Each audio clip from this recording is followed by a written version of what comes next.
then, so while we were in the hospital, my pastor, or excuse me, my padre, I would call him padre at that point. He said, "What are your goals?" And I'm like, "Well, Mhm. first and foremost, I want to walk and dance with my wife and daughters again." Mhm. And he goes, "Whatever meaningful goals you have," he goes, "you need to tie an important date to them." Like, okay, that stuck with me for a bit. And then I got with Shelly. I'm like, you know what? Giving's coming up. I want to walk into my aunt's house and my grandparents and my parents could see me walk, not on my wheelchair, not on crutches. Mhm. And then the goal was to run by my daughter Lisette's birthday, the oldest one in February. That, you Wow. know, and then I'm like, okay, so flying really at that point wasn't like, okay, I'm gonna go back to flying. But if I Mhm. am, I gotta do it within a year. And the reason why that year was important is because in aviation, or even like jump status, Yeah. if you're You're gonna lose down your medically unqualified for 365 days consecutively, you yeah. lose your flight pay financially, Right. right? Right. You lose your incentive pay, which is a big deal for us at that point because, we weren't making a lot of money, Yeah. and you lose your designation. Mhm. I got two little holes in my chest from my Navy wings getting slammed in there. Mhm. And people nowadays say, your job doesn't define you. Well, you know, it, you know that you've seen it, with your brother and your dad, right? Your job Mhm. does define you. Your job is all encompassing because people's lives are at stake, right? It is your Yeah. calling. Yeah. And so, you get that stripped away from you. And so that's what I was like, all right, I gotta if I'm gonna do this, I gotta get back to flight status within a year. With There's a bunch of other stuff that happened, Steve, along the way that I truly believe was divine intervention, not coincidence. People who came Can I together to my help, you know, my brothers and sisters that wouldn't let me fail, bottom line, supported me and my family. And so I was able to do those things. I was able to walk into Thanksgiving. Then later I was on with my cane, but, still bleeding in my socket because the stitches hadn't healed yet. And I was able to run really ugly. About a week prior to my daughter's birthday, I was up in Norfolk, Virginia getting work done. And the tech was like, I'm like, can I take a couple more steps up and down the hallway? Can I? He goes, whoa, because it was a test socket and it's made out of yeah. plastic and they got a plaster around it. So it's not Mm. bolted on or anything like that. He goes, dude, be careful. You're going to break the foot. And my prosthetist has been around forever. He goes, dude, just put some more plaster roll around it. He goes, go ahead, John. So I take a couple jogging steps up and down the hallway. It's raining outside. It's friggin' cold. It's January. And he goes, let's go out in the parking lot. And the tech is like, he's gonna hurt himself. The thing's gonna break. And Yeah. Mr. Francis goes, no, let's go. And they had it on videotape, so I take my Nice. first steps running, and again, ugly, but I did it. And it was like a week before my daughter's Yeah. birthday. So when I got back to Florida, That's we were awesome. outside playing, and I got to dance with my girls. I got to dip my wife and kiss her. That's awesome, man. So that was, yeah. I gotta ask you a couple questions real fast. The dev group commander, obviously we can just use a first name. Um, Well, the I dev crew commander at that time was Captain Olson, who later became Admiral Olson. But this guy was not the commander of dev group. He was a lieutenant commander assigned to dev group at the time. okay. Well, did he have a prosthetic leg? Yeah.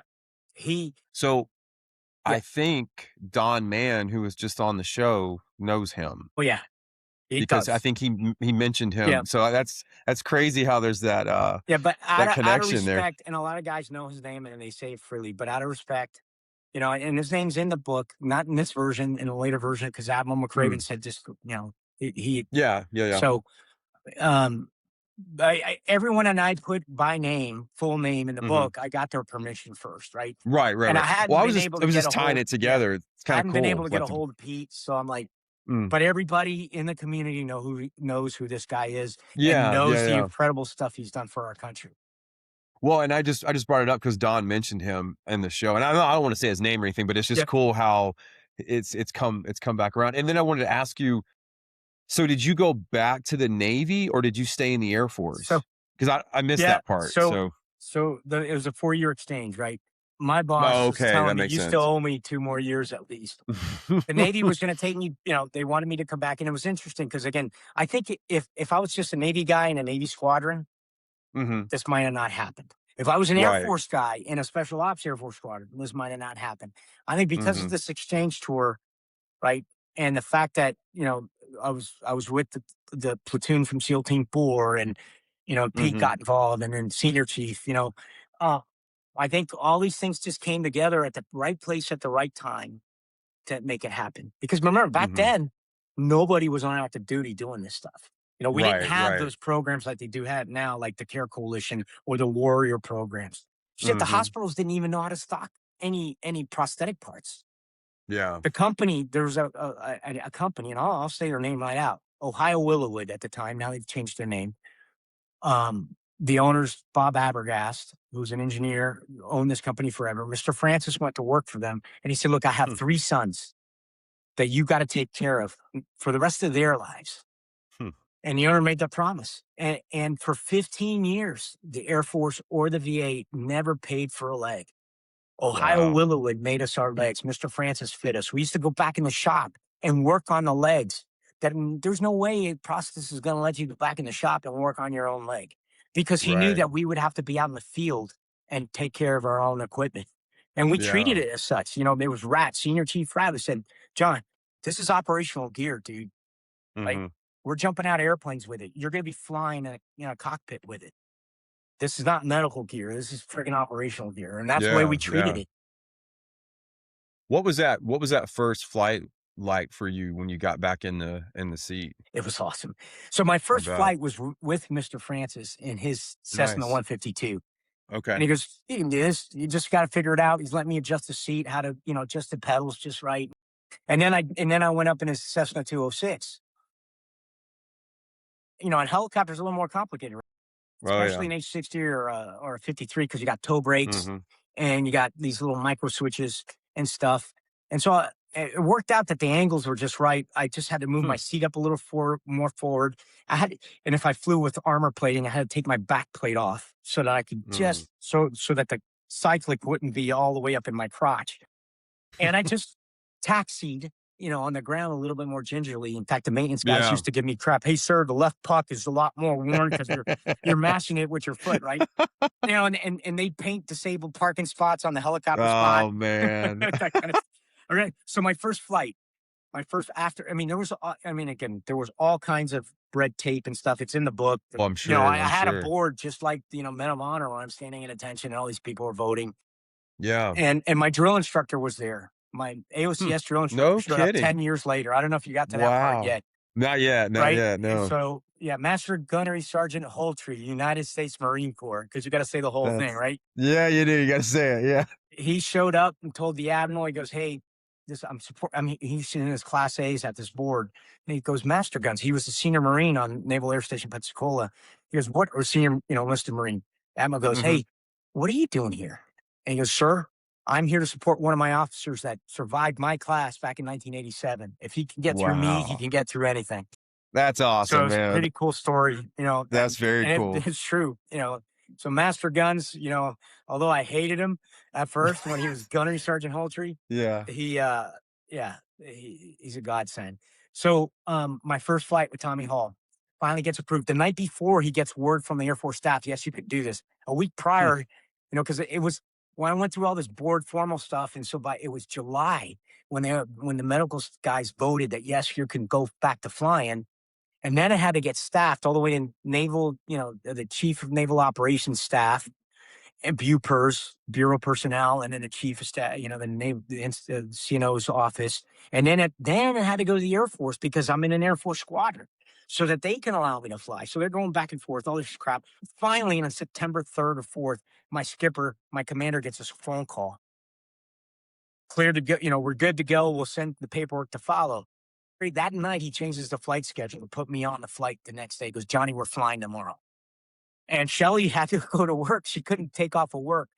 No. So and she got to be there to see me land. But I took off, man, and it was like glorious, and um, my bros are, in the helicopter. He let me shoot a day water operations kind of, where Oh, cool. you land on the water. The tail gunner's riding the ramp, and so we Yeah. described that in the book, and it's funny because when I wrote it, I'm like, "Okay, I gotta get all the calls correctly," because my bros, if they read this and then that's something's wrong or the right call's not in there written, and I'm going to get all kinds of crap. So I had one of my favorite flight engineers who was a mentor to me and also took care of our family by the name of Randy Anderson. I go, Randy, I need you to look at this, make sure all the calls and all the sequence of stuff is correct Mhm. because this is 30 years ago, right? Yeah. So I'm hoping that, all my Pablo guys out there or any Hilo guys going to go, that's bullshit. That's not what you say in the cockpit. Yeah. So, but we got to it, we got to land. And like, when I call back to maintenance to go, hey, we're Alpha One, which means we're good to go. And they give you Mhm. a parking spot assignment. And the controller on the radio goes, Cowboy, and it was 2-1, but 11 is a lucky number for us, 11, 11, Mhm. make a wish kind of thing. Yeah, So in the yeah. book, it's Cowboy 1-1. And because that's one of the things the Pablo guys go, yeah, 1-1. It's usually 2-1 or 3-1, but so Cowboy 1-1, you're cleared, and they usually say, a letter for the, line and a number for the spot. You're cleared hotel one, disabled parking. Show up, there's disabled sign up, right? That's awesome. And then also one of the gunner took a disabled sign from one of the parking spots in on base and actually put it in our window as we were taxiing up. So, I get out, I get hosed down with champagne, and then, Yeah. and Shelly's there, and our youngest daughter, Nicole, made it. Lisette couldn't, Very she cool. couldn't get to our other daughter, Lisette, our oldest, because she was in kindergarten at the time. Mm. And she couldn't get to her in time to show up to see me land. So big celebration. But Tommy Hall, my commander, pulls me aside, because local base paper takes pictures and all that. And Yeah. he pokes me in the chest. He goes, dude, and because he says, dude, he goes, this was for show. He goes, "You're gonna have to prove to me that you're capable of flying in combat, and I'm giving you your Yeah. check ride." At that point, I Wow. was like, "Cool, sir. Good to Yeah. go. I Yeah. can, I'm like, yeah, I can do it." Pass my check ride later. That's all in the epilogue, by the way. The book is Mm, okay. basically ends on that note.